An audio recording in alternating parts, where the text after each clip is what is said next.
3. 고구려 연구재단의 출범과 정책 방향의 함정, 밥그릇 싸움. 1. 근대사 연구를 제외한 고구려 연구재단의 출범. 3월 1일 오후 프라자 호텔에서 고구려 연구재단 출범식을 가졌다. 출범은 했지만 체제를 갖추는데 몇 달이 걸렸다. 4월 24일에 1차 이사회를 열어 50억 6천만 원의 예산 책정을 의결하였고 5월 22일에는 연구직 17명을 뽑았다. 조선사 장석호 오광원, 고구리사 임기환 김일권 김현숙 이인철, 고구리 문화 박아림 고광의, 발해사 김은국 임상선, 동아시아 관계사 배성준 최덕규 군한희, 민족사 노기식 장세윤 윤휘탁. 그러나 위의 조직표나 연구원에 한일 관계사를 연구하는 팀은 완전히 빠져 있다. 공청회에서 박원철 변호사가 토론에서 역사연구팀, 사료조사팀, 관계사팀을 두고 관계사팀에 대중관계, 대러관계, 대일관계를 두고 일본과 러시아도 연구할 것을 강력하게 주장하여 글쓴이도 찬성 발언을 하였다. 그 뒤 공청회 소위원회에서 분명히 한일 관계사도 함께 연구한다고 하고 설립 취지문에도 역사 연구는 실사구시 학문 자세가 기본이고 따라서 정치적 목적이 역사 연구의 정당성을 합리화할 수도 없다. 일본의 역사 왜곡, 중화인민공화국의 역사 훼손은 실사구시 학문 자세가 결여된 반지성의 표본이며 설린 우호의 평화를 파괴하는 반역사적 자세이다. 우리가 고구려 연구재단을 설립한 것은 세계 역사 속에서 우리나라 역사의 엄정한 체계를 수립하여 이웃한 국가의 역사와 비교 검토하면서 역사 발전의 객관적인 동인을 탐구하려는 데 목적이 있다고 해서 일본의 역사 왜곡도 대처해야 한다고 했으나 실제로는 완전히 배제된 것이다. 그리고 역사 전쟁이라고 강조하면서 교육부 차관은 들어있으나 일선에서 싸워야 할 외교부 측은 한 사람도 이사 명단에 들어가 있지 않았다. 바로 이 점이 고구려 연구재단의 운명이 2년도 못 가고 사라지는 원인이 된다. 2005년부터 2006년 상황을 검토할 때 자세히 보겠지만 현재의 동북아 연구재단에 근무하는 연구원들의 전공만 봐도 바로 드러난다. 6월 10일에야 재단 사무실을 정신문화연구원에서 시내로 옮겨 본격적인 업무에 들어간다. 2. 밥그릇 싸움 1. 고구려 연구재단 정책 방향의 함정. 한국은 고구리 연구자도 적고 수준도 미미하다. 1. 한국에는 고구리 연구자가 적고 전문 연구기관도 없다. 고구려 연구재단이 고대사 연구자들 위주로 설립을 합리화하기 위해 설립 단계부터 마치 우리나라 고구리 연구는 초보 단계도 아니라는 식으로 고구리 연구자들을 깎아내렸다. 2003년 12월 9일 한국사 관련 17개 학회과 중화인민공화국의 고구리사 왜곡 대책 학술 발표회를 열고 4개 항목의 공동 성명을 발표하였다. 이 발표회에서 동북공정의 배경과 내용 및 대응 방안을 발표한 최강식은 이렇게 말했다. 중화인민공화국의 경우 수백 명의 연구자가 이 프로젝트에 참여하고 있는데 우리의 경우 고구리를 주제로 박사 학위를 취득한 연구자와 고구리에 대한 논문을 발표한 연구자 모두 해도 수십 명의 연구자를 넘지 못하고 있다. 한 달 뒤 한국고대사학회 2004년도 기획 발표회 중국의 고구려 유적 정비 현황과 고구려사 왜곡에 대한 대응 방안의 2부 종합 토론 중국의 고구려사 왜곡에 대한 대응 방안에서도 같은 내용이 발표되었다. 중국의 고구려사 왜곡은 학문적 동기가 아니라 한반도를 비롯한 동북아 정세 변화에 대하려는 정치적 목적 아래 진행되고 있음. 그런데도 우리 학계는 이에 체계적으로 대응할 만한 역량과 조직 체계를 갖추고 있지 못함. 무엇보다 고구려사 전문 연구자가 너무 적고 기초 자료를 체계적으로 수집하는 초보적인 연구기관조차 없는 상태임. 결국 우리나라는 고구리사 전문 연구자가 너무 적다는 것이다. 이런 내용은 매스컴을 타고 전국에 알려졌고 국민은 걱정을 넘어서 결국 해보았자 중화인민공화국은 못 당한다라는 자조의 말이 나왔다. 심지어는 국민의 열화와 같은 성화의 결과로 설립된 고구려 연구재단의 이사장도 이렇게 대답했다. 우리가 고구려 역사, 고구려 문화, 벽화 고분과 관련해서 지정 과제로 응모하게 했는데 지정 과제들이 들어오지 못했습니다. 그것은 왜 그런가? 사람 수가 적기 때문에 5사람이 한 팀이 되어서 들어와야 하는데 고구려 연구재단에 사람이 없다 보니까 구성하기가 매우 어려운 입장입니다. 그 정도로 맨파워가 약하다. 해방 후에 고구려 역사로 박사 학위를 받은 사람은 모두 14명 있습니다. 해방 후 지금까지 14명입니다. 그러니까 우리가 고구려 역사를 연구하고 대처하는 과정에 맨파워가 얼마나 부족한가 하는 것을 이해하시리라고 믿습니다. 2. 한국의 고구리 전문 연구자는 중화인민공화국보다 몇 배 많다.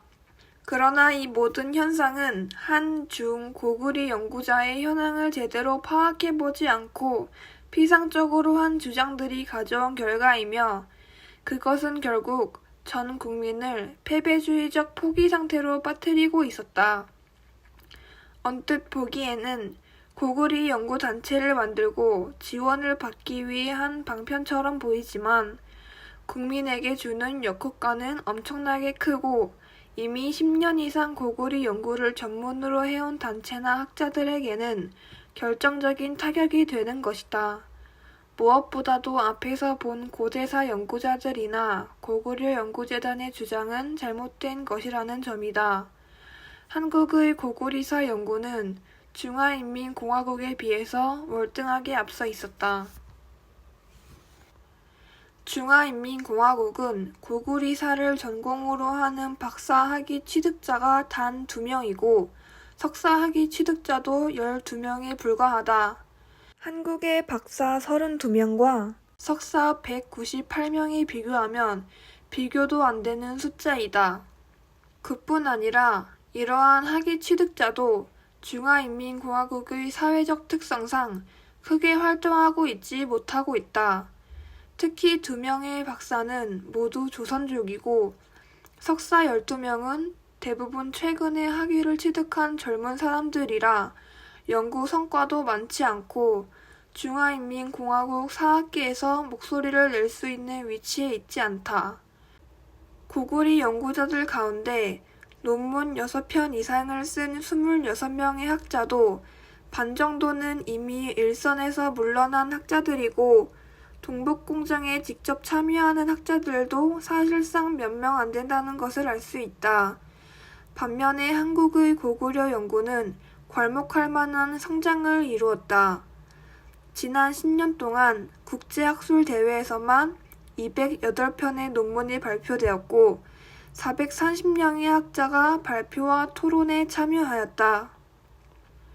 한편 한국에는 고구리 연구만 전문으로 다루는 학술지 고구리 연구를 비롯한 논문집에서 중화인민공화국과 비교해서 완성도가 아주 높은 논문들이 발표되었다. 그렇다면 왜 중화인민공화국에서는 수백 명의 학자가 동북공정에 참여하는데 우리는 박사가 14명밖에 안 된다라고 자조하고 두려움을 가져야 했는가? 사실 동북공정이 사회 문제가 되고 한중 역사 전쟁으로까지 비화하였을 때 가장 뼈아픈 반성을 해야 하는 사람들은 바로 고대사나 고구리사를 연구하는 학자들이었다. 고구리사 왜곡 문제는 이미 1993년 지반에서 열린 국제학술대회에서 크게 문제가 되었고 국내 신문에도 크게 보도되었다. 그렇지만 전공학자들은 한국의 열악한 연구 환경을 핑계로 이에 대한 반론 개발에 게을리하였다. 그런데 고구리 문제가 사회에서 크게 이슈화되자 그들은 매우 민첩하게 움직였다. 성명서를 내고 학술대회를 열면서 중화인민공화국보다 우리 학계가 얼마나 연구자가 없는지를 열심히 강조하였다. 그러나 거기에는 단 한 번도 두 나라 간의 고구리 연구의 성과를 제대로 평가한 적이 없었다. 마치 지금까지의 성과에 대한 면죄부를 받기 위한 것처럼 중화인민공화국은 많고 한국은 적다라는 발표를 계속했다. 그리고 그런 발표는 그대로 매스컴을 통해 국민에게 전달되어 결국 중화인민공화국에는 안 된다라는 패배의식을 심어주었다. 한 걸음 더 나아가 국가에서 100억을 내놓는다는 설이 나오자 그 연구비를 고대사가 아닌 다른 학자나 단체에 빼앗기지 않기 위해 총력을 기울였다. 고대사나 고구리사를 전공하는 사람들이 그 혜택을 입기 위해서는 우선 고구리 연구는 되어 있지 않다라고 그간의 연구를 완전히 무시해야 했고 여러 발표에서 새로 발족할 단체는 고구리사와 고대사 연구에 국한해야 하고 어느 단체에도 속하지 않는 독립단체여야 하고 명칭은 고구리가 들어가야 한다고 강조하였다. 그렇게 해서 발족한 것이 고구려 연구재단이다. 물론 여기에는 국민의 성화가 잠재울 수 있는 단체를 빨리 만들어야 한다는 교육인적자원부의 바람과도 일치하였다. 즉 학술연구는 물론 시민단체, 제야단체의 모든 요구를 잠재울 수 있는 슈퍼 학술단체를 만들어낸 것이다. 도대체 어떻게 학술단체가 이런 모든 것을 해낼 수 있으며 정부가 만든 단체가 어떻게 순수 학술단체가 될 수 있는가? 우리는 이러한 부끄러운 학계의 대응 방안을 돌아보며 우리 학계가 다음과 같이 당당하게 나왔으면 재단도 제대로 구성되고 국민도 믿음을 가지고 안심했을 것이다. 우리나라도 고구리 연구자가 많고 연구 결과도 탄탄합니다. 다만 중화인민공화국은 고구리사가 중화인민공화국 것이라는 것을 주장하기 위해 귀속 문제에 중점을 둔 논문이 많지만 한국에서는 순수 학술적인 연구가 중화인민공화국의 몇 배 이상 많습니다. 한국의 학자들은 고구리사가 당연히 한국사이기 때문에 고구리사가 우리 것이라는 연구를 하지 않았을 뿐입니다. 지금까지의 연구 역량과 기초 연구를 바탕으로 고구리의 정체성을 연구한다면 쉽게 중화인민공화국의 논리를 누를 수 있습니다. 다만 중화인민공화국은 사회과학원이라는 거대 국가 연구기관에서 동북공정을 추진하고 있으므로 우리나라도 그에 따르는 막강한 연구재단을 세워 이에 맞서야 할 것입니다. 이런 발상을 가지고 연구기관을 세웠다면 지금까지의 연구 성과나 연구자들을 모두 포용하고 힘을 합하여 1, 2년이면 고구리사 왜곡에 대한 부분은 충분히 극복할 수 있었다. 그러나 기존의 연구를 부정하며 출발한 단체에서는 그 기조를 계속 유지하기 위해 기존 연구단체나 성과를 인정하지 않게 되는 것이다. 이러한 사실은 현실로 드러나고 있다. 3. 결국은 밥그릇 싸움이었다. 재단 설립을 추진했던 일부 고대 사학자들이 지난날 모든 시간과 열정을 다해 난관을 뚫고 연구에 전념해온 학자와 단체의 연구 성과를 무시했던 것은 자기들이 새로운 역사를 새로 써야 한다는 성과를 보여주기 위해서였다. 김정배는 고구려 연구재단 정책 방향에서 이렇게 말했다.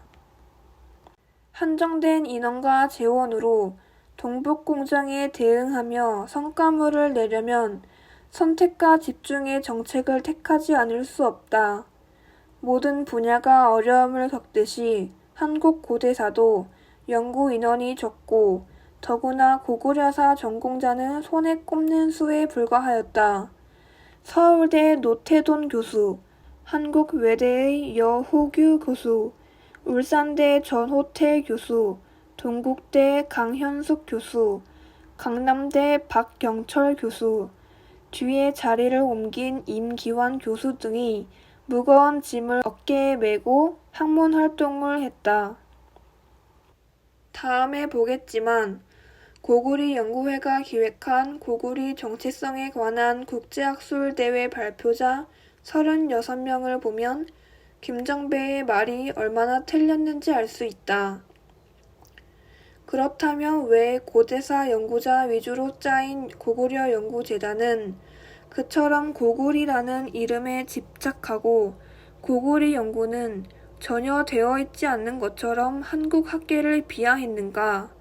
이 사실이 궁금한 글쓴이는 고대사학회 발표에서 공개적으로 한국도 고구리 연구가 상당히 진행되었는데 왜 자꾸 아무런 연구가 안 되었다고 하느냐고 질문했다. 이 질문에 대해 공개적인 답은 듣지 못했으나 대회가 끝난 뒤 당시 대회를 주도한 최강식 교수와 여호규 교수가 나에게 당당하게 이야기했다. 연구가 되었다고 하면 지원금이 현대사 하는 사람들에게 돌아가니 그렇게 얘기해야 한다. 나는 이 솔직한 정답을 듣고 나서야 사태를 파악할 수 있었다. 두 사람은 나도 고대사 연구자라 동지의식을 가지고 이야기했는지 모르지만 내 머리에는 바로 떠오르는 생각이 있었다. 밥그릇 싸움이었구나.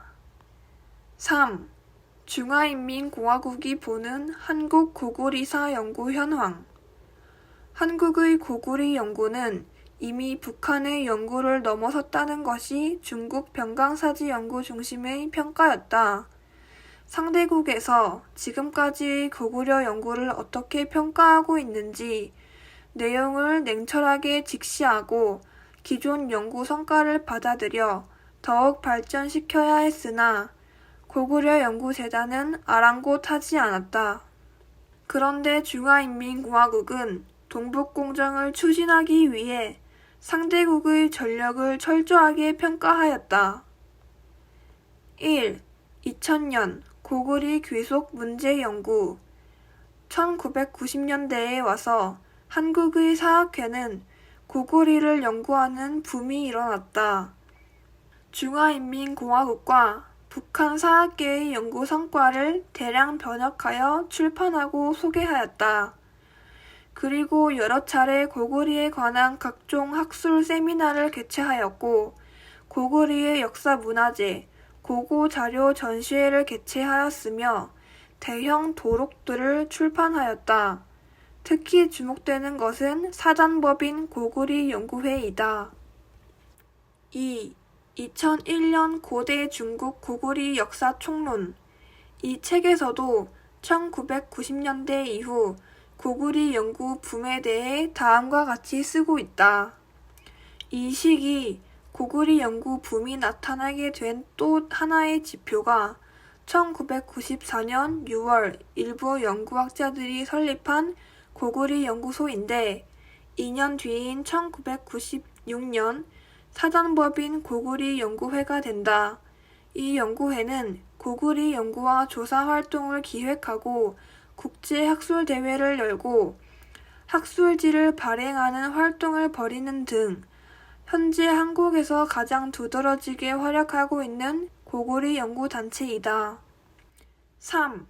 2003년 고대 중국 고구리 역사 속론. 이 속론은 동북공정 초기의 성과를 집약한 것으로 눈여겨볼 만하다. 특히 중국 병강사지 연구 중심은 한국의 고구리사 연구는 북한 학계의 성과를 초과 달성하였다고 평가하고 있다. 지금까지 한국 학계의 연구 조건과 환경에는 커다란 개선이 있었고 한국 사회 내에 고구리 붐이 한창이다. 한국 학계의 고구리 연구는 이미 꾸준히 발전해 왔고 앞으로도 더 세찬 발전 추세를 보일 것이다.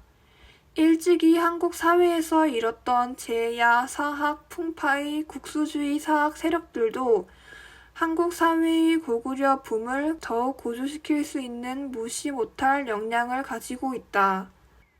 사회의 전 범위에서 고구리 붐을 일으키고 있는 국제적인 영향력을 놓고 말할 때 한국 학계의 고구리사 연구는 조선 학계의 성과를 이미 초과 달성하였다. 그리고 전계를 포함하여 한국 사회 각계에서 고구리사 연구에 대해서 관심을 보이며 참여하고 있다. 비록 형식적으로 조선과는 다른 것 같지만 그 목적들은 크게 다르지 않은 효과를 거두고 있으며 그 강도는 오히려 조선보다 강하다. 한편 한국의 대표적인 고구리 연구단체로 백산학회와 고구리 연구회를 집중적으로 분석하고 고구리 연구회 간행집에 수록된 주요 논문을 평가하였다. 백산학회는 주로 고구리 남진 경영사의 연구, 고구리사 연구, 고구리 산성과 해양 방어 체제의 연구에 대한 평가를 자세하게 하였다. 고구리 연구회에 대해서는 현재 한국에서 가장 두드러지게 활약하고 있는 고구리 연구단체다 라고 평가하고 무려 45쪽을 할애하여 철저하게 분석하고 있다. 이상에서 본 바와 같이 동북공정을 이끌어가고 있는 중국 병강사지 연구 중심을 비롯하여 지방대학 연구소까지도 한국의 고구리 연구 현황을 아주 찬찬히 그리고 솔직하게 분석하고 있다는 것을 알 수 있다. 이러한 중화인민공화국의 주도 면밀한 분석과 달리 한국에서 그 침탈을 막기 위해 설립된 고구려 연구재단의 구성원과 지원하는 교육부 관리들은 중화인민공화국에서는 언급도 하지 않는 단체와 진지를 구축하고 나머지 모든 단체와 연구자를 없는 것으로 만들어버렸다. 나중에 보겠지만 중화인민공화국은 한국 측의 이러한 미세한 상황도 치밀하게 파악하여 전략 전술에 활용한다. 한국 측은 막강한 군단이 없는 것으로 알고 자기들만 소총 들고 탱크에 달려드는 꼴이 되었고 중화인민공화국에서는 한국이 최고의 병기를 흙 속에 묻어버리니 그야말로 손 안 대고 코 푸는 격이 되었다.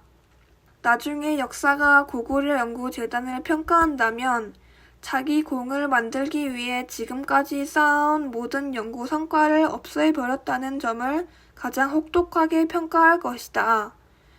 문제는 밥그릇 싸움에 빠져 그것이 역사에 무슨 죄를 짓고 있는지도 모르고 있었다는 점이다.